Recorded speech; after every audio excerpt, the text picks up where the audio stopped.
cómo escapé de una relación tóxica. Y acabé en la cárcel por intentar salvarme. Nunca pensé que una historia de amor pudiera convertirse en una sentencia de destrucción tan profunda que incluso hoy, mientras escribo esto con las manos temblando y una mezcla extraña de culpa, miedo y alivio, sigo sin saber en qué momento crucé la línea entre ser una víctima y convertirme, sin querer, en aquello que más temía. Mi nombre no importa. Lo único que importa es que jamás imaginé que amar a alguien pudiera terminar con la muerte de esa misma persona en mis manos. Todo comenzó hace 2 años, cuando conocí a Mauro en un café cerca de mi trabajo. Yo acababa de salir de una relación larga, rota emocionalmente, sin autoestima y convencida de que nadie volvería a verme como alguien digna de ser amada. Pero Mauro apareció como un rayo de luz, atento, seductor, inteligente, misterioso. Parecía leerme el alma. Era el tipo de hombre que te hace sentir que eres la protagonista de una película.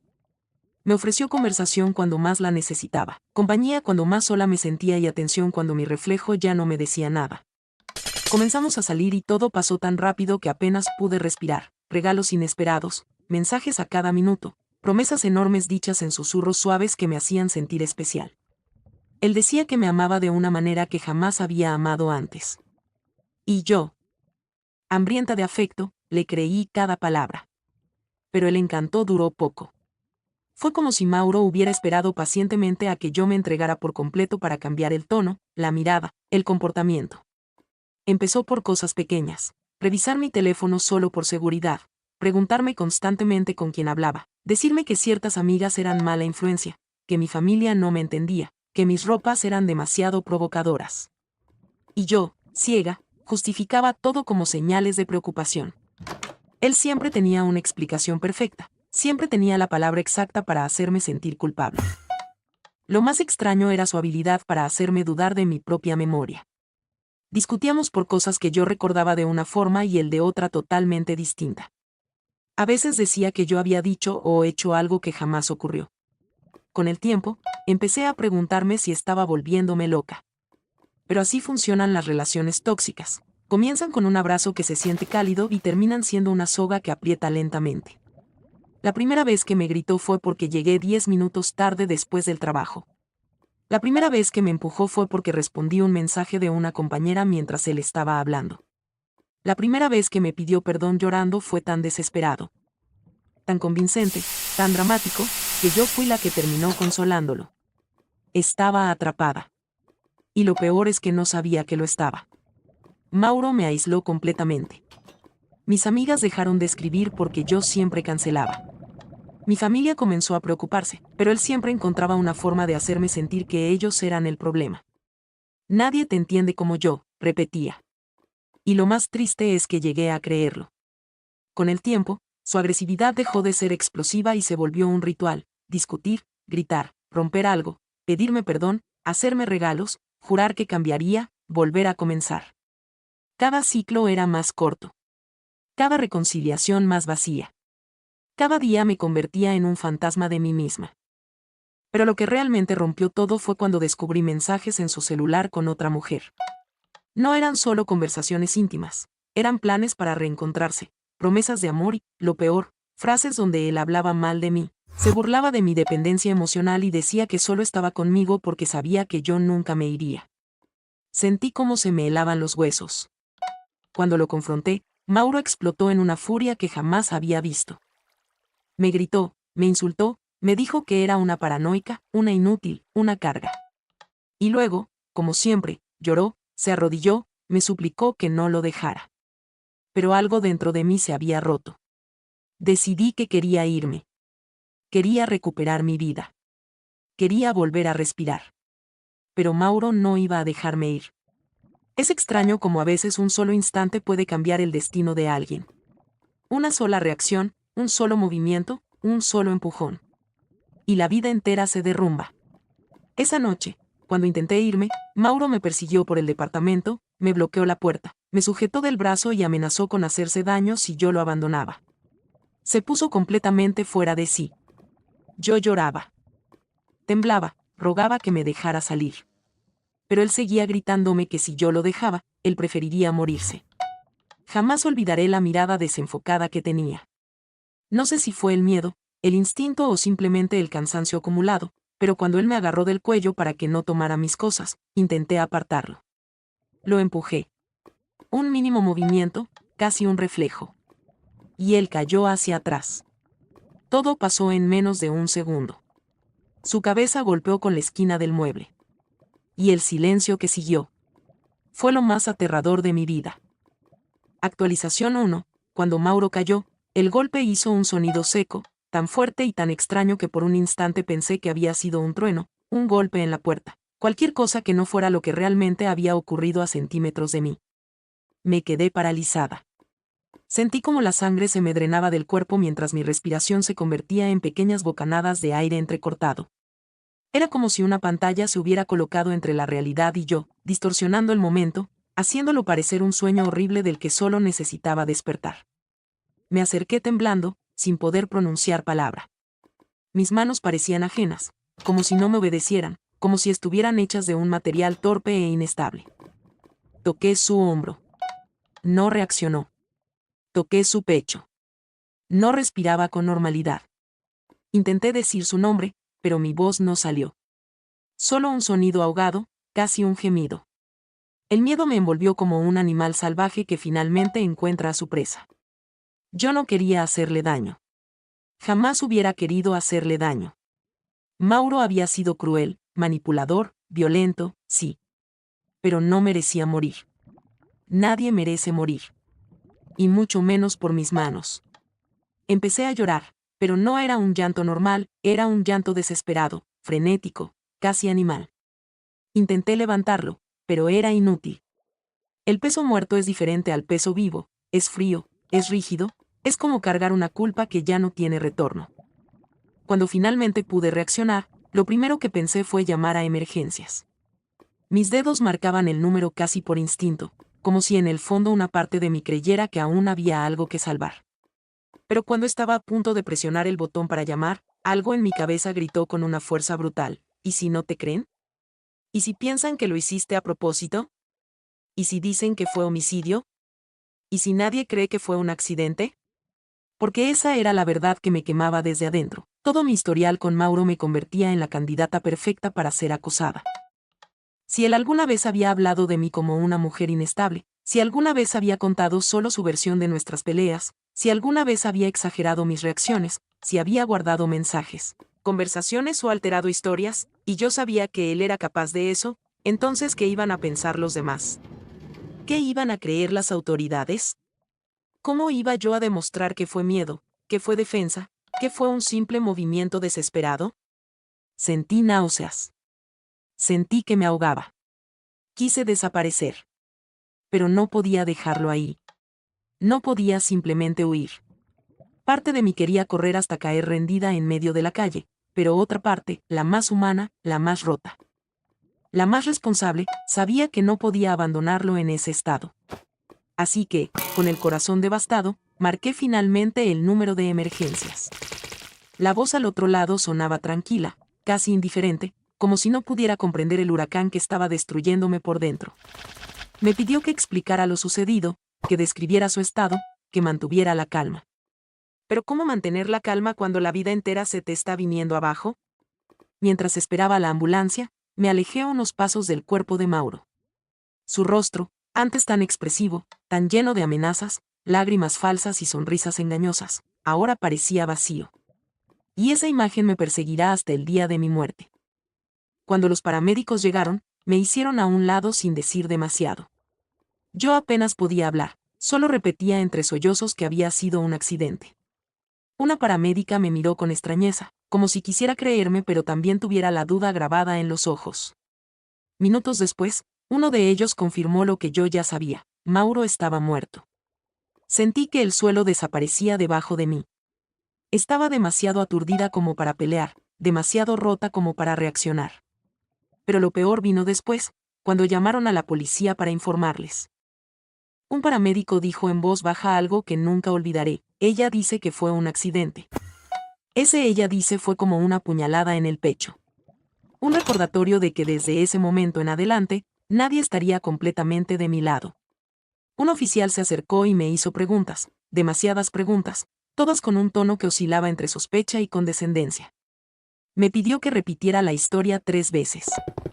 Y cada vez que la contaba, yo podía sentir cómo la perspectiva de ellos cambiaba. Por más sincera que fuera mi verdad, sonaba como una excusa.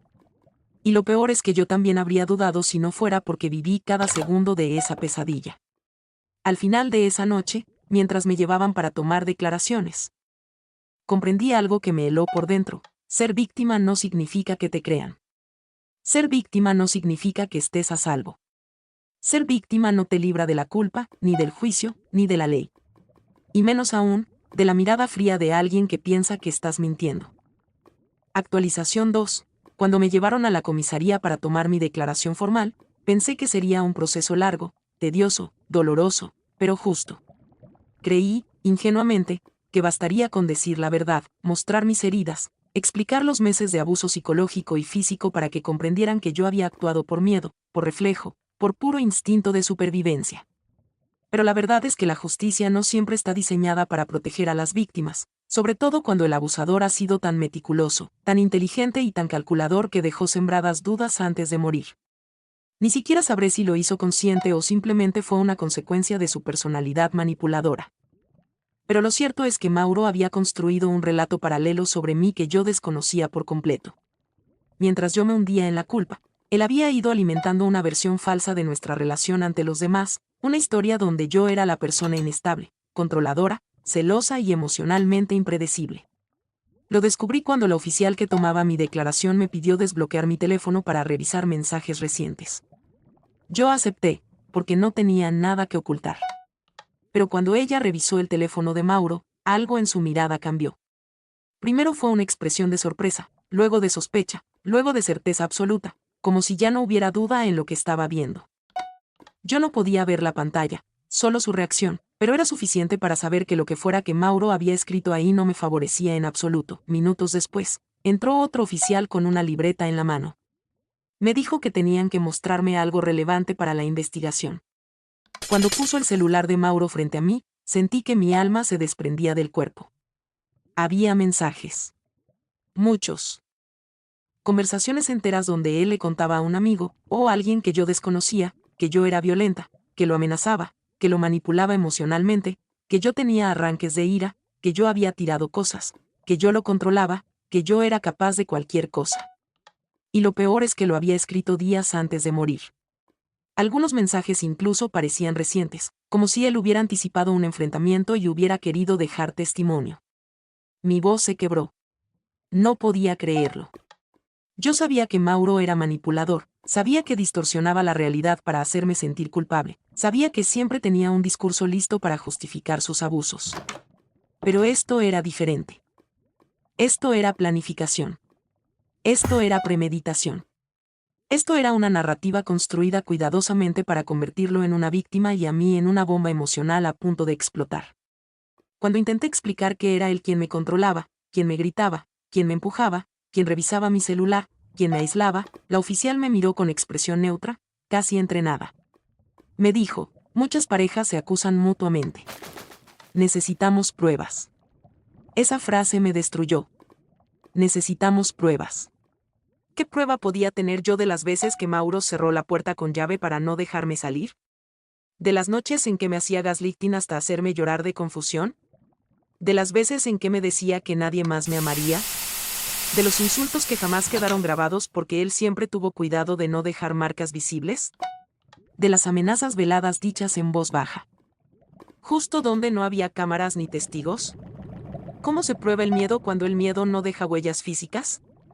Intenté insistir, pero entonces me mostraron más cosas. Fotos. Mauro había tomado fotografías en momentos en que yo lloraba, en que yo estaba alterada, en que yo discutía con él después de que me provocara, fotos sacadas de contexto, en ángulos donde parecía que yo estaba siendo agresiva.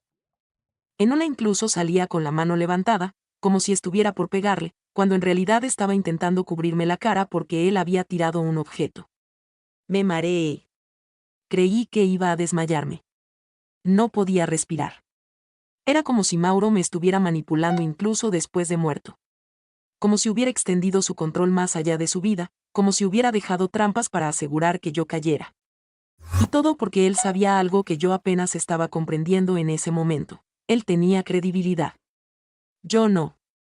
Él tenía amigos que lo veían como un hombre carismático, estable, encantador. Yo había sido aislada, alejada de todos, reducida a una sombra emocional.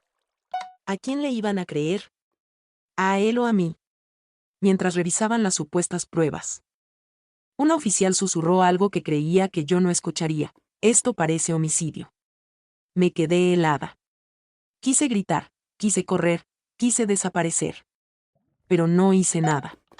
Solo me quedé ahí, atrapada en una escena que nunca imaginé vivir, viendo cómo mi vida se desmoronaba por algo que no planifiqué, que no quise, que no busqué.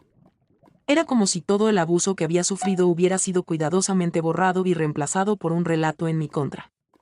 Y entonces, el golpe final, la policía encontró un audio en el teléfono de Mauro donde él decía que si algo le pasaba, ya sabían quién sería la responsable. En ese momento supe que no solo estaba perdiendo la batalla, ya estaba perdida desde antes de empezar. Sentí que la habitación se cerraba sobre mí. Que el aire se volvía espeso, pesado, imposible de respirar. Y algo dentro de mí se rompió definitivamente. No era solo que mi palabra valía menos que la suya.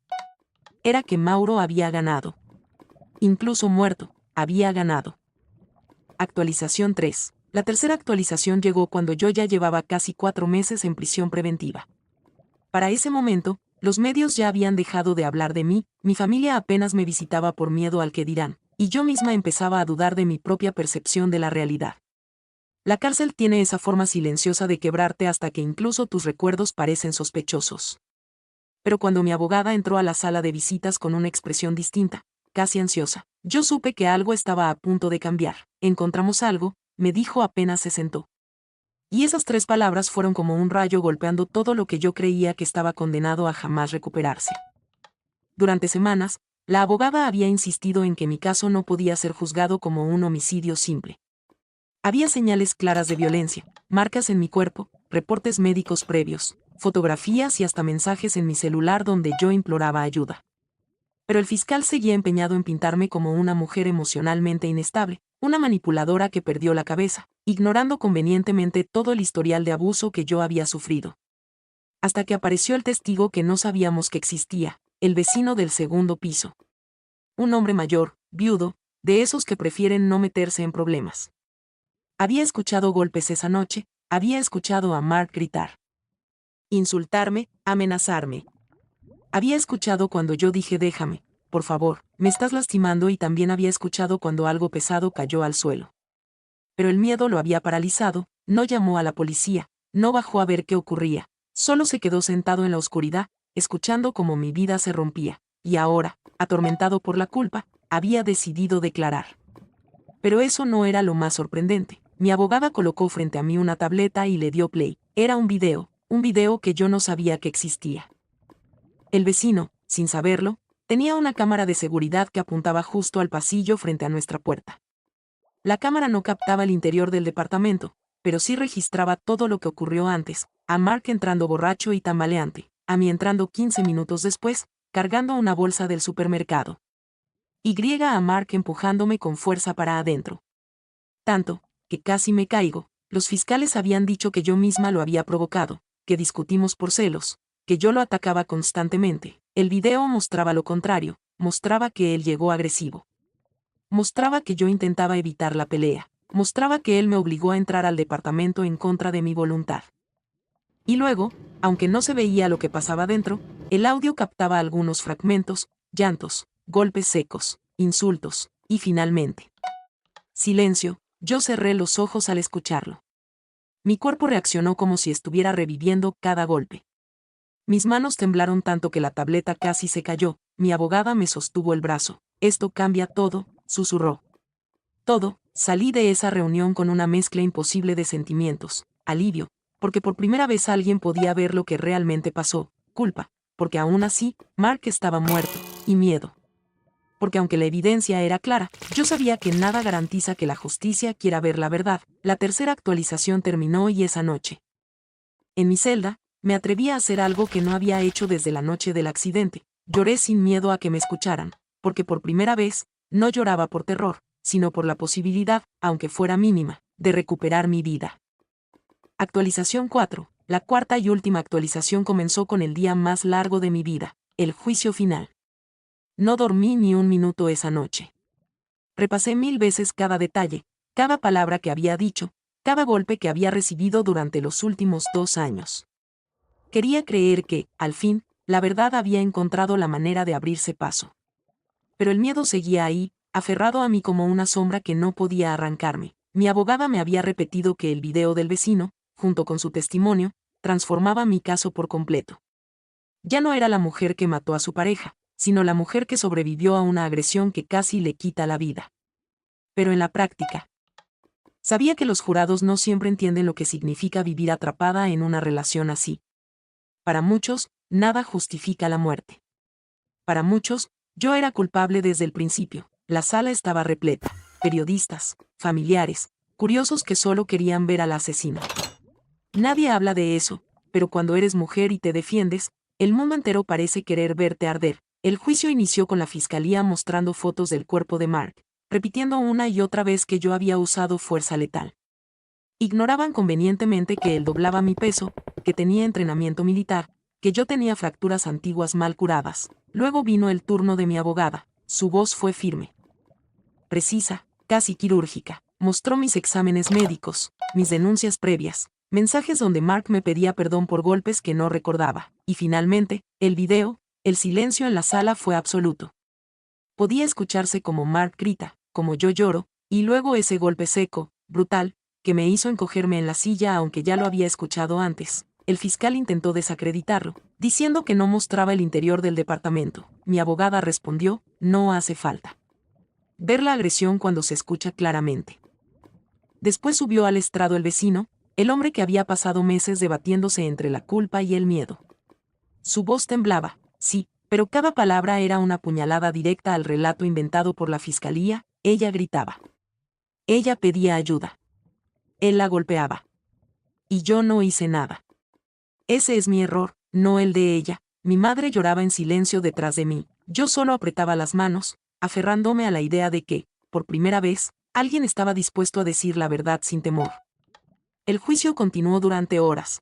Cuando llegó mi turno de hablar, tuve que obligar a mi garganta a funcionar. No quise hacerle daño a Mark. Yo lo amé. Incluso cuando me estaba matando. Algunos jurados desviaron la mirada, otros parecían entender, quizás porque tenían una hermana, una hija o una amiga que también había sido silenciada por un hombre violento. Finalmente, llegó el momento del veredicto. Todos se pusieron de pie. El aire era tan pesado que parecía tragarse los sonidos. Culpable. Pero de homicidio culposo en defensa imperfecta. No era absolución completa, pero tampoco era la cadena perpetua que muchos esperaban. Me condenaron a 3 años, de los cuales ya había cumplido casi 1 en prisión preventiva. Con buen comportamiento, saldría antes. El fiscal parecía molesto. Mi abogada sonrió con un alivio agotado, y yo. Yo no sabía qué sentir. Había ganado pero también perdido, sobreviví, pero con cicatrices que jamás van a cerrarse del todo. Salí de prisión un día gris, sin cámaras, sin aplausos, sin nadie esperándome con flores. Mi madre estaba allí, con una chamarra vieja y los ojos hinchados por tantas noches sin dormir.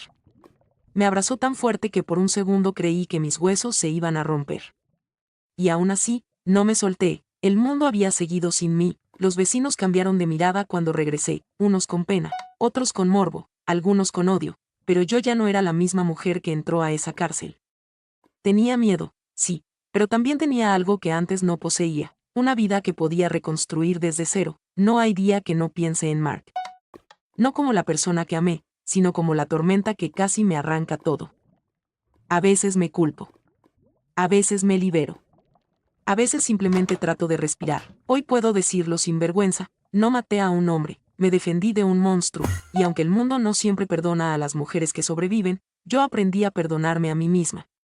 Esa es mi historia. El final no es perfecto, ni feliz, ni cinematográfico, pero es real, y griega, sobre todo, es mío.